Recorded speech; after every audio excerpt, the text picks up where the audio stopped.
अस्सलाम वालेकुम वरहमतुल्लाहि वबरकातुहू।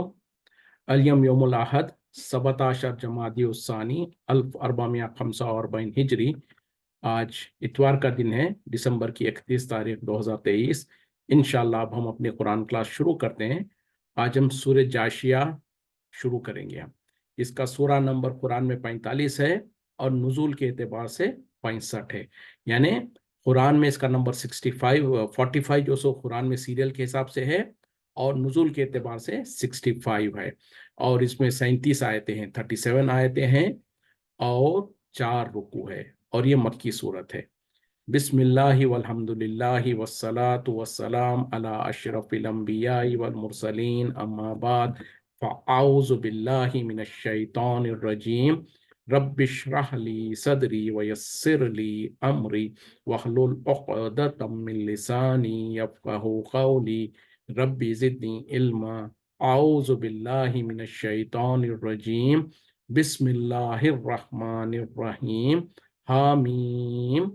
तंजीलुल किताबी, नाजिल किया हुआ है किताब, मिन अल्लाहिल अजीजिल हकीम, अल्लाह के तरफ से जो कि गालिब हिकमत वाला है। हामीम, ये कुरान जो है किताब नाजिल कर दिया है अल्लाह के तरफ से जो कि गालिब है, हिकमत वाला है। हामीम, जैसे कि बहुत सारी सूरतों की इब्तिदा में ऐसी आयतें आती हैं जिसको हुरूफ मुक़त्तात कहा जाता। इसके माने और मफ़हूम अल्लाह बेहतर जाने, क्योंकि अल्लाह ने कुरान में इसकी कोई वजाहत नहीं की, ना ही नबी सल्लल्लाहु अलैहि वसल्लम ने किसी सही हदीस में इसके बारे में कोई जिक्र किया है। इन्न फिस समावाति वल अर्ज़ी, बेशक आसमान और ज़मीन में, लआयतिन, अलबत्ता निशानियां हैं, लिल मोमिनीन, ईमान वालों के लिए। यकीनन आसमान और ज़मीन में निशानियां हैं ईमान वालों के लिए। अब कोई सोच सकता है कि भाई इसमें क्या निशानी हो सकती है, इसीलिए तो अल्लाह ताला कह रहे हैं कि ईमान वालों के लिए, जो ईमान ले आते हैं उनके लिए निशानियां हैं। और क्या निशानियां हैं? यानी जैसे कि खुद अल्लाह ने कुरान में कहा कि क्या तुम नहीं देखते कि अल्लाह ने तुम्हारे लिए आसमान को छत बना दिया और इसको बगैर सुतूनों के खड़ा कर दिया, और इसमें जो सो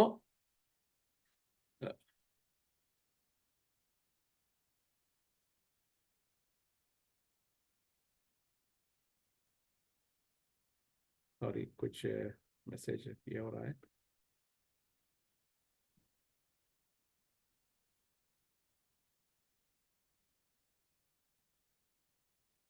जी, कुछ साथी ज्वाइन कर रहे थे। जी हाँ, तो अल्लाह ताला ने आसमान और ज़मीन में निशानियां रखा। और वो क्या है निशानियां? जैसे कि खुद कुरान में अल्लाह ताला ने बयान किया कि क्या तुम नहीं देखते हो कि आसमान को अल्लाह ताला ने तुम्हारे लिए एक छत के जैसे बना दिया और इसको बिना सुतूनों के खड़ा कर दिया, और ये कि उसके अंदर जो सो उसकी खूबसूरती के लिए सितारों को रख दिया, और उन सितारों का काम भी बता दिया कि वो तो खूबसूरती का भी ज़रिया है, और ये कि लोगों के लिए रहनुमाई का, यानी जब इंसान समंदर में और खुश्की में सफ़र कर रहे होते हैं अंधेरों में, तो उनको रास्ता ढूंढने के लिए एक जरिया है। फिर ये रुजूमन शयातीन है, शयातीन को भस्म करने के लिए, उनको ऊपर हमला करने के, उनको अटैक करने के लिए उसका इस्तेमाल किया जाता। फिर उसी तरीके से आज जो साइंस कहती है कि आसमान के अंदर एक ओजोन लेयर है जो कि जो सो रेडिएशन से और इन चीज़ों से इंसानों की हिफाजत करता है। फिर अल्लाह ताला ने कहा कि क्या तुम नहीं देखते, अल्लाह ताला ने ज़मीन को तुम्हारे लिए बिछोने के तौर पर बना दिया, और उसमें ऊंचे ऊंचे मजबूत पहाड़ रख दिया ताकि वो हिले झुले नहीं, और ये कि ज़मीन से तुम्हारे लिए तुम्हारी पैदा जाने तुम्हारे रिस्क का इंतज़ाम किया, नबातात और ये सारी चीज़ें निकालता है, और ये कि उसमें से बहुत सारे धात और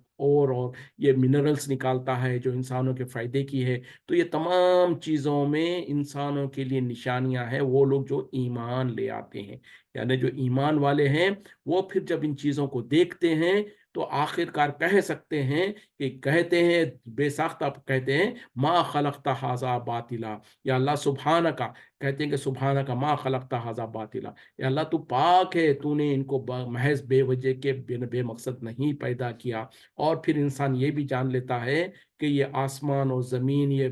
आसमान को बगैर सुतूनों के जो आसमान को फैला दिया गया छत के तौर पर, और ज़मीन को फैला दिया गया फर्श के तौर पर, और इसमें मजबूत पहाड़ों को रख दिया ताकि वो हिले झुले नहीं, और इसमें से इंसानों के खाने पीने की रोजगार की जरिया है। तो ये सब कुछ ऐसे ही नहीं हो गया, इसको किसी ने पैदा किया है। کوئی اس کا نظام چلا رہا ہے، اور وہی ہے جس کو ہم اللہ کہتے ہیں، اور وہی ہے جس نے تمام انسانوں کو بھی پیدا کیا، اور یہ تمام مخلوقات کو، آسمان اور زمین اور ان کے درمیان میں جو کچھ ہے، وہ سب کچھ انسانوں کے فائدے کے لیے، انسانوں کی ضرورتوں کو پورا کرنے کے لیے پیدا کیا، اور انسان اور جنات کو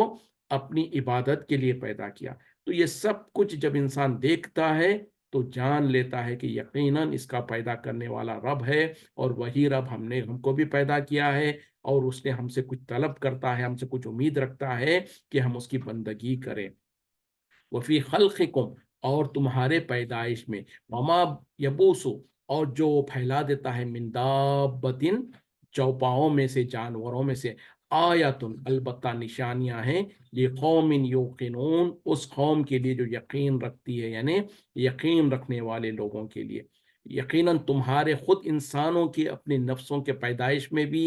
اور وہ جانوروں کو جو وہ پھیلاتا ہے، البتہ نشانیاں ہیں، لیکن انہی لوگوں کے لیے جو یقین رکھتے ہیں۔ اب خود انسان کی پیدائش میں انسان کے لیے نشانی ہے، وہ کیا ہے کہ جیسے کہ ایک انسان جو 5 فٹ 6 فٹ کا انسان ہوتا ہے، اس انسان کے، اس کے جسم کے اندر اللہ تعالیٰ نے اتنے سارے سسٹمز رکھ دیے ہیں، جیسے کہ آج کل کے سپر کمپیوٹرز بھی جو ہے، وہ انسان کے جسم کے اندر جو سسٹمز ہے، اس کے سامنے وہ فیل ہے۔ اور اس طریقے سے مثال کے طور پہ، اس کے دماغ میں اللہ تعالیٰ نے جو جتنے سیلز بنائے ہیں، جتنے اس کے اندر کیا کیا بنا دیا ہے، پھر اسی طریقے سے ریسپیریٹری سسٹم بنا دیا، ڈائجسٹیو سسٹم بنا دیا، اور پھر جو سو ریپروڈکٹیو سسٹم بنا دیا، اور کیا کیا سسٹمز بنا دیا ہے۔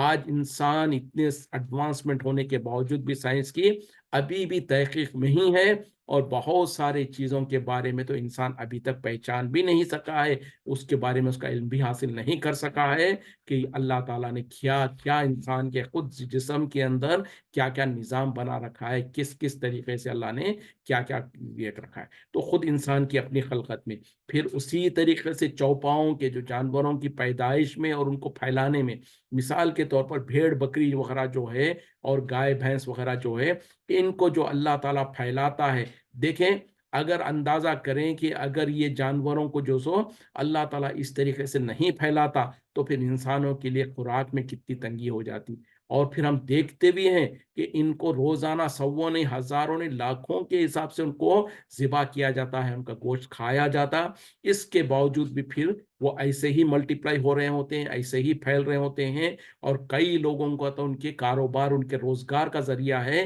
کہ لوگ اس میں اپنے روزگار تلاش رہے ہوتے ہیں، مویشیوں کو پیدا، ان کو پال کر، ان کو بڑا کر کے، ان کی جو سو دیکھ بھال کر کے، کوئی ان کا دودھ نکال کر اس سے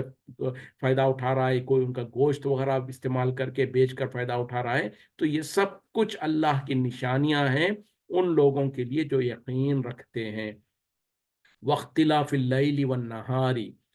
تبدیلی رات و دن کی، یعنی الٹ پھیر رات و دن کا، وما انزل اللہ، اور جو نازل کیا اللہ نے، من السماء، آسمان سے، من رزق، رزق، فاحیا به، جس کے ذریعے سے زندہ کر دیتا ہے وہ الارض، زمین کو، بعد موتها، اس کے مرنے کے بعد، وتصریف الریاح، اور گردش ہونا ہواؤں کا، آیتن، البتہ نشانیاں ہے، لقوم یعقلون، اس قوم کے لیے جو عقل رکھتی ہے۔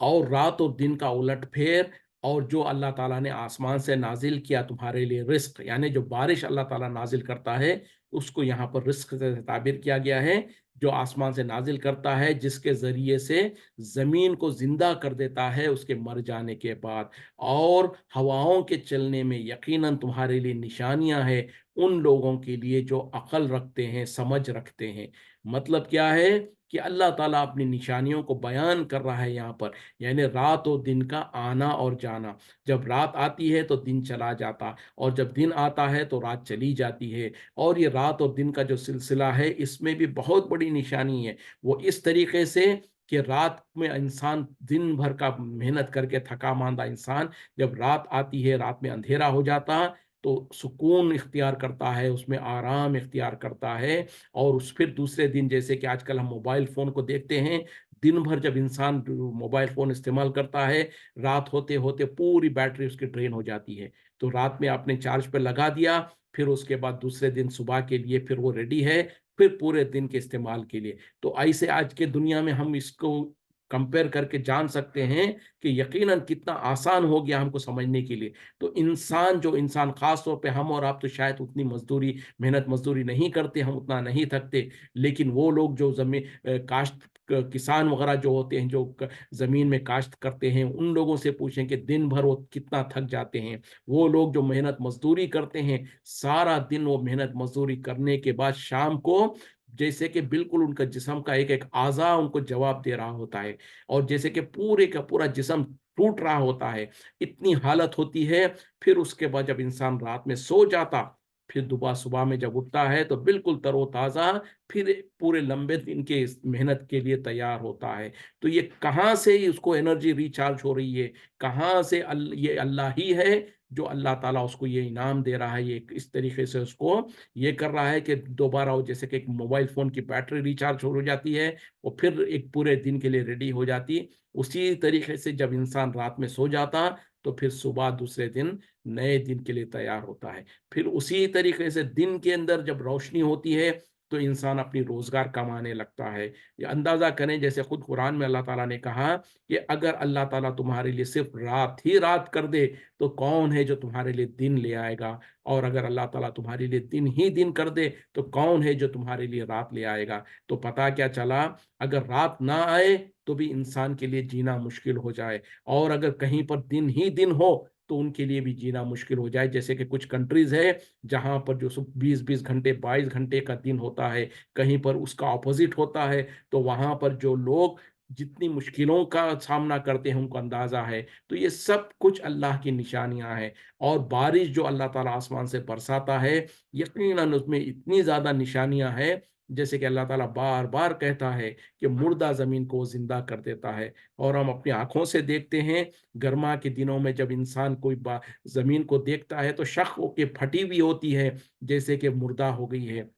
लेकिन उसके बाद अल्लाह ताला जब अपनी रहमत को बरसाता है, बारिश को बरसाता, तो फिर वही ज़मीन कुछ अरसे के अंदर देखा जाता है कि बिल्कुल हरियाली से लहलहा रही होती है। फिर उसमें से पौधे निकलते हैं, उसमें से अनाज निकलता है। तो और फिर अल्लाह ने मिसाल दिया, इसी तरीके से हम तुमको दोबारा क़यामत के दिन ज़िंदा करेंगे। जिस तरीके से मुर्दा ज़मीन को अल्लाह ताला ज़िंदा कर देता है, उसी तरीके से इंसानों के मरने के बाद कल क़यामत में अल्लाह ताला उनको दोबारा ज़िंदा करेगा। और फिर अल्लाह ताला आगे कह रहे हैं, हवाओं का चलना, यानी हवाओं का चलना हम और आप शायद उसकी अहमियत को ना जानें, लेकिन वो लोग जो कश्तियों में सफ़र करते हैं, और ख़ास तौर पे उस ज़माने में जबकि इतना एडवांसमेंट नहीं था। आजकल तो डीज़ल इंजन्स और यहाँ तक कि एटॉमिक और न्यूक्लियर पावर के ज़रिए से कश्तियों को चलाया जाता है। जो बड़ी-बड़ी जहाज़ें जो टनों सामान लेकर जा रही होती है, उनको तो चलाने के लिए सारे आलात हैं। लेकिन एक ज़माना था जब लोग हवाओं के ज़रिए से कश्तियों को चलाया करते थे, हवाओं के रुख से। तो उनको पूछें कि कश्तियों के लिए हवा का चलना कितना ज़रूरी होता है। फिर यही हवा अगर तूफ़ान का ज़रिया बन जाए, तूफ़ान का ये हो जाए, तो वही कश्ती जो सुकून से चल रही होती थी, वो भंवर में फँस जाती है, और इंसान फिर कई इंसानों के हाथ उसमें गर्क हो जाते हैं, इंसान, उनके माल गर्क हो जाते हैं, कश्तियाँ गर्क हो जाते हैं। तो हवा अगर फ़ायदेमंद है, तो उसमें उनकी कश्तियाँ चलती हैं, और भंवर और तूफ़ान का ज़रिया बन जाए, तो उसी में उनका नुकसान होता है। कहीं पर तेज़ और तुंद हवाएँ चलती हैं, तो कहीं पर नरम और गर्म हवाएँ चलती हैं, कहीं पर तूफ़ानी हवाएँ चलती हैं, तो कहीं पर गर्द-ओ-गुबार की हवाएँ चलती हैं, तो कहीं पर कुछ और है, कहीं पर फ़ायदेमंद हवाएँ हैं, तो कभी नुकसानदेह हवाएँ हैं। तो ये हवाओं का चलाना भी अल्लाह के इख्तियार में है, और अल्लाह ही है जो हवाओं को चलाता है। ये सब कुछ में निशानियाँ हैं उन तमाम लोगों के लिए जो अक़ल रखते हैं और उसमें सोचते हैं। तो अगर इंसान किसी खुदा को नहीं भी जानता है, किसी खुदा को नहीं भी मानता है, लेकिन वो अपने अतराफ में इन आयतों को देखता है, अल्लाह की निशानियों को देखता है, तो फिर वो सोचने पर मजबूर हो जाता कि यकीनन ये सब कुछ ऐसे ही बेवजह के किसी के चलाए बगैर नहीं बन गया। इन तमाम को पैदा करने वाला कोई है, इन तमाम को एक निज़ाम के तौर पे चलाने वाला कोई है, और वही है रब, और उसी की इबादत करना हम तमाम के लिए ज़रूरी और लाजिम है। तिल का आयातुल्लाही, ये अल्लाह की आयतें हैं, अल्लाह के अहकामात है। नतलुहा अलैका, हम आप पर पढ़ते हैं, बिल हक़ी, हक़ के साथ। फबी अय्यि हदीसिन, तो फिर किस बात पर, यानी हदीस कुरान की किसी बात को कहा जाता, वो चाहे कुरान हो चाहे हदीस जो नबी सल्लल्लाहु अलैहि वसल्लम की बात हो वो भी है। तो यहाँ पर मुराद है कुरान। तो फबी अय्यि हदीसिन, तो किस बात पर, बाद अल्लाह, अल्लाह के बाद, अल्लाह के कलाम के बाद, व आयातिही, और उसकी आयतों के बाद, युमिनून, वो ईमान ले आएंगे। यानी अब अल्लाह ताला कह रहे हैं कि ये निशानियां हैं, ये आयतें हैं अल्लाह की, जो आप पर पढ़ के सुनाई जाती हैं हक के साथ। तो अब इसके बाद, यानी जब अल्लाह की आयतें आ गई, कुरान आ गया, तो अब अल्लाह ताला सवाल कर रहे हैं, ये कुरान आ जाने के बाद, अल्लाह का कलाम आ जाने के बाद, और कौन सी बात है या और कौन सा कलाम है अल्लाह के बाद, जिसके ऊपर और उसके और कोई निशानियों के ऊपर ये ईमान ले आएंगे। यानी जब अल्लाह का कलाम नाजिल हो गया, कुरान नाजिल हो गया, इसके बावजूद भी मुशरिकीन मक्का, कुफार मक्का अगर ईमान नहीं ले आते हैं, तो फिर अब क्या कौन सी चीज बाकी रही गई है अल्लाह का कलाम आने के बाद, अल्लाह की हदीस आने के बाद, जिस पर ये लोग ईमान ले आएंगे। तो मतलब क्या है कि अल्लाह ने इससे पहली आयतों में अपनी निशानियों को बयान किया, फिर कहा कि ये अल्लाह की आयतें हैं, यानी कुरान की आयतें हैं, जो आपकी तरफ ए नबी सल्लल्लाहु अलैहि वसल्लम पढ़ के सुनाई जाती है हिकमत के साथ और हक के साथ। और इसके बाद भी अगर कोई ये लोग ईमान नहीं ले आते हैं, तो अब कौन सी चीज बाकी रह गई जिस पर ये लोग ईमान ले आएंगे। मतलब क्या है कि अब तो हुज्जत कायम हो गई, और अगर उन लोग इसके ऊपर ईमान नहीं ले आते हैं, अब अल्लाह के पास से पकड़ आना ही बाकी रह गया है। और अगर अल्लाह की पकड़ आ गई, उस वक्त में अगर ये ईमान लाना चाहे, तौबा करना चाहे, तो तौबा नहीं कबूल की जाएगी, उनका ईमान लाना कबूल नहीं किया जाएगा। वैलुन, वैल है, खराबी है, लिकुल्ली अफ़ाकिन असीम, हर बड़े झूठ बांधने वाले गुनहगार पर। यानी इससे पहले अल्लाह ताला ने कह दिया ना, तो अब कह रहे हैं कि वैल है, यानी वैल के माने दो है। एक तो ये है कि खराबी है, बर्बादी है। दूसरा जो सो जहन्नम के वादियों में से, जहन्नम के खड्डों में से एक खड्डे का नाम भी वैल है। दोनों भी माने हो सकते हैं, यानी बर्बादी है, अफसोस है, और जहन्नम का वो जगह है जिसका नाम वैल है, हर उस इंसान के लिए जो कि गुनहगार है और जो कि झूठ बांधता है। यानी अल्लाह की आयतें आ गई, नबी सल्लल्लाहु अलैहि वसल्लम आ गए, कुरान को ले आया, उसके बाद भी अगर ये मुशरिकीन मक्का, कुफार मक्का ईमान नहीं ले आ रहे हैं, तो अब उनके लिए धमकी है, उनके लिए जो सो ऐलान है कि तुम्हारे लिए वैल है, जहन्नम का वो जगह है, या फिर तुम्हारे लिए बर्बादी ही बर्बादी है। यस्मा आयातिल्लाही, वो सुनता है अल्लाह की आयतों को, तुतला अलैहि, पढ़ी जाती है उस पर, तिलावत की जाती है उस पर, यानी उसके सामने कुरान की आयतें पढ़ी जाती हैं। सुम्मा युजिउ, फिर वो अड़ जाता है, मुस्तकबिरन, तकब्बुर करते हुए, का अनलम यस्माहा, गोया कि उसने उसे सुना ही नहा नहीं हो। फबश्शिर हो, बस उसे खुशखबरी दे दीजिए, बे अजाबिन अलीम, दर्दनाक अजाब की। वो अल्लाह की आयतों को सुनता है जो उसके सामने पढ़ी जाती हैं, फिर उसके ऊपर अड़ जाता है, मुस्तकबिरन, तकब्बुर करते हुए, गोया कि उसने सुना ही ना हो। तो ऐसे इंसान को अल्लाह ताला कह रहे हैं कि खुशखबरी दे दीजिए दर्दनाक अजाब की। यानी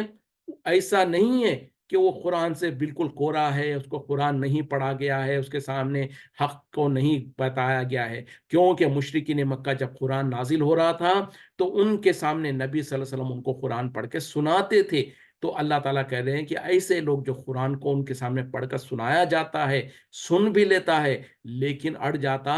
तकब्बुर करते हुए, गोया कि उसने सुना ही नहीं है। तो ऐसे इंसान को अल्लाह ताला कह रहे हैं खुशखबरी दे दीजिए। हालांकि अजाब कोई खुशखबरी नहीं है, मतलब क्या है कि ठीक है, अब तुम्हारे लिए तुम पर हुज्जत कायम हो गई, तो लिहाजा अब तुम खुशखबरी सुन लो दर्दनाक अजाब की। तो उस जमाने में तो नबी सल्लल्लाहु अलैहि वसल्लम चूंकि मौजूद थे, कुरान नाजिल हो रहा था, तो नबी सल्लल्लाहु अलैहि वसल्लम जब लोगों को पढ़ पढ़ के सुनाते कुरान, उसके बावजूद भी जब वो नहीं सुनते, तो अल्लाह के तरफ से ये फैसला आ गया, उनके बारे में कह दिया गया कि वो सुनकर भी नहीं, अनसुनी करते हैं। तो तकब्बुर के जरिए से, यानी अपने आप को बड़ा समझते हुए और गुरूर और तकब्बुर करते हुए, तो ऐसे इंसान के लिए अब हुज्जत कायम हो गई। तो लिहाजा لہٰذا اس کے لیے خوشخبری سنا دو دردناک عذاب کی۔ تو کیا نبی صلی اللہ علیہ وسلم کے جانے کے بعد اب یہ بات بند ہو گئی، ختم ہو گئی؟ نہیں، اسی لیے تو نبی صلی اللہ علیہ وسلم نے بھی کہا تھا کہ جو سو بلغوا انی ولو آیا، میرے طرف سے تم تبلیغ کرو، پہنچا دو، اگرچہ کہ تم کو ایک ہی آیت کا پتہ ہو۔ اسی طریقے سے اللہ تعالیٰ نے بھی کہا کنتم خیر امت اخرجت للناس تامرون بالمعروف وتنہون عن المنکر وتؤمنون باللہ، کہ تم ایک بہترین امت ہو جو لوگوں کے لیے نکالی گئی ہو، تم نیکی کا حکم کرتے ہو، برائی سے روکتے ہو، اور تم ایمان لے آتے ہو۔ تو اب انبیاء کے جانے کے بعد اللہ تعالیٰ نے اس ذمہ داری کو امت کے اوپر رکھ دیا ہے۔ ہم اور آپ کو یہ ذمہ داری ہے کہ ہم قرآن و حدیث کو سمجھیں، خود عمل کریں اور لوگوں تک پہنچائیں۔ اور آج مسلمانوں میں سے بھی کچھ ایسے بدبخت لوگ ہیں جن کے سامنے قرآن کی آیتیں پڑھی جائے، جن کے سامنے قرآن و حدیث پڑھا جائے تو ان کا رویہ کچھ ایسا ہی ہوتا ہے جیسے کہ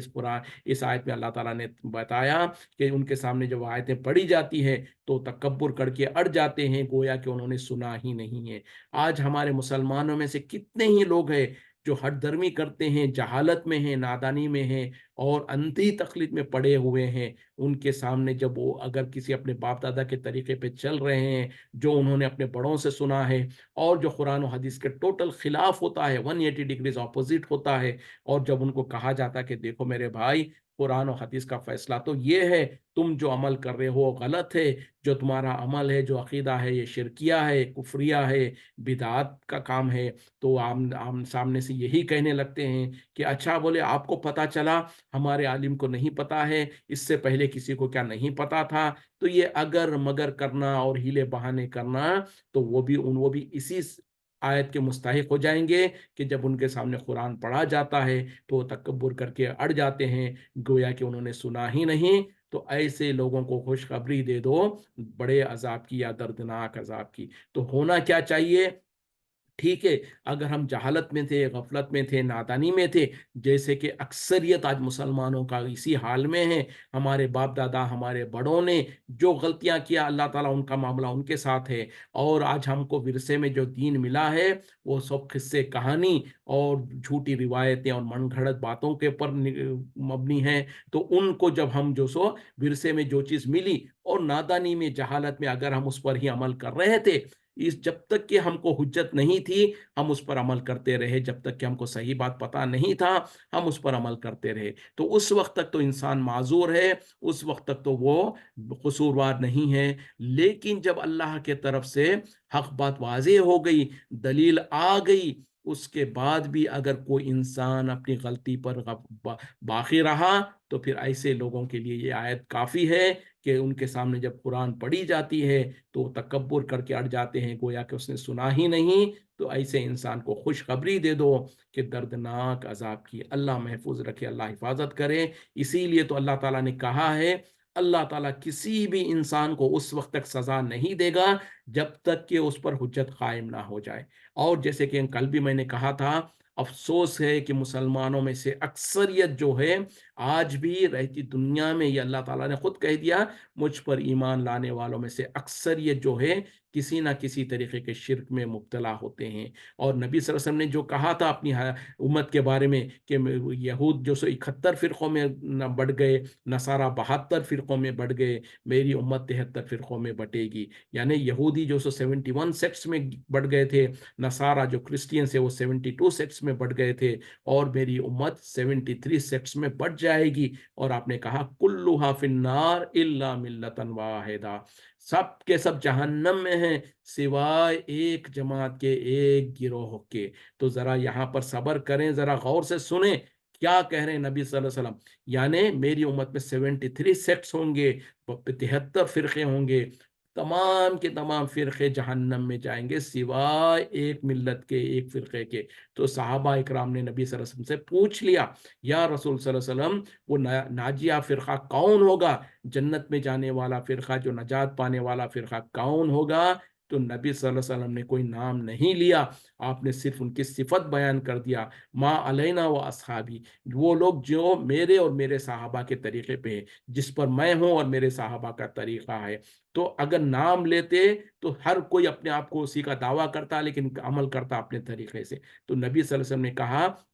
ہر وہ انسان جو میرے طریقے پہ اور میرے صحابہ کے طریقے پہ ہے وہ تو ناجیہ فرقہ ہے، وہ تو جنت میں جانے والا گروہ ہے، اس کے علاوہ تمام جہنم میں جانے والے۔ تو آج مسلمانوں میں سے 1:72 ٹائمز رسک ہے کہ اگر ہم اپنے آپ کو کہتے ہیں کہ میں فلاں امام کو ماننے والا ہوں، میں فلاں طریقے پہ چلنے والا ہوں، میں فلاں پیر صاحب کا مرید ہوں، میں فلاں طریقے پہ ہوں، میں فلاں چیز کو مانتا ہوں، میں فلاں کو مانتا ہوں، اگر وہ یہ اندازہ کر لیں کہیں ایسا تو نہیں کہ ہم وہ 72 فرقوں میں سے تو نہیں ہے۔ اور ہر عمل کرنے سے پہلے، ہر عقیدے سے پہلے ہم کو جانچ لینے کی ضرورت ہے کہ کہیں یہ 72 فرقوں میں سے تو نہیں ہے۔ اگر وہ قرآن و حدیث کے مطابق عمل ہے تو الحمدللہ، ہم نے اپنے باپ دادا سے جو ورثے میں جو ملا ہے ہم اس کو تو چینج نہیں کر سکتے، جو ہمارے باپ دادا کر کے گزر گئے ان کا معاملہ اللہ کے پاس ہے، لیکن ہم تو اپنے اعمال کو درست کر سکتے ہیں، اپنے عقائد کو تو درست کر سکتے ہیں۔ آج خاص طور پہ جب کہ قرآن و حدیث کی بات پھیل رہی ہے، لوگوں میں شعور آ رہا ہے، اور لوگ اور ترجمے اور تفسیر قرآن و حدیث کی موجود ہے، اگر ہم تھوڑا سا وقت نکالیں، غور و فکر کریں، تو اللہ کا بھی پھر وعدہ ہے کہ یقیناً اللہ تعالیٰ جب انسان حق کو تلاش کرتا ہے تو یہ اللہ کی ذمہ داری ہے، اللہ کا یہ وعدہ ہے کہ ہم اس کو حق کی طرف رہنمائی کرتے ہیں۔ ہاں یہ اور بات ہے کہ اللہ تعالیٰ نے رہنمائی کر دیا، اس کے بعد اگر انسان حق کو قبول نہیں کرتا تو اب اللہ تعالیٰ نے حجت قائم کر دیا، اب اللہ تعالیٰ بری ہے اور اللہ تعالیٰ اس کو اسی حال میں چھوڑ دیتا ہے تاکہ پھر اس کو اس کے گناہ کی سزا دی جائے۔ تو بہرحال وقت ختم ہونے سے پہلے کل ایک سوال کیا گیا تھا، ایک ساتھی نے پوچھا تھا کہ جو سورہ دخان کے بارے میں، کہ جمعرات کی رات یعنی جمعرات اور جمعہ کے بیچ کی جو درمیان کی رات ہوتی ہے اس میں سورہ دخان کے پڑھنے کی کوئی فضیلت کے بارے میں، تو دیکھیں اس کے بارے میں تو کوئی صحیح حدیث نہیں ہے جس سے اس کی فضیلت ثابت ہو سکے، تو لہٰذا اس طریقے کا عمل کی کوئی ثبوت نہیں ہے، نہیں کرنا چاہیے۔ ہاں ایک روایت ہے جو ترمیزی کے اندر موجود ہے، میں نے اس پر تحقیق کیا ہے اور انشاءاللہ گروپ پر وہ شیئر بھی کر دوں گا میں، تو اس روایت کے بارے میں علماء نے کہا ہے کہ وہ سندن ضعیف ہے، اور ضعیف روایتیں ہمارے لیے قابل حجت نہیں ہوتی ہیں، تو اس